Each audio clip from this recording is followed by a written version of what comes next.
Iron Man. Once upon a time, Tony Stark was just walking through the desert when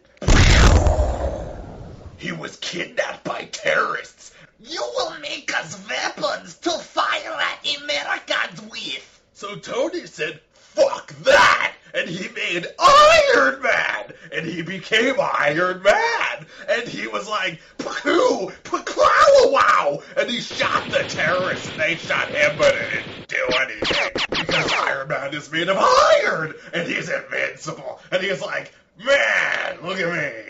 And then one day, he was walking through the desert again, but he got to go home this time, and that was the end for a while. Until Iron Man went back to his house, and he made a new Iron Man that was even better than the first Iron Man! And he used it to fly around, and he went, whoa, and he went, whoa, and they went, whoa, again, and then he went to the moon, and he was like, whoa, and then he flew, and they flew a thing, and then there was a plane, and it blew up, and it was like, pew! And then the guy died, but he didn't really die, because Iron Man saved his life, and then he killed another guy, and then he saved some village in the Middle East or something, and then for a while, everything was happy, until his best friend in the world, Major Dickface, was like, hi, Iron Man, guess what? I know you're Iron Man! And Iron Man was like, fuck you, dipshit! And he was like, hey, Iron Man!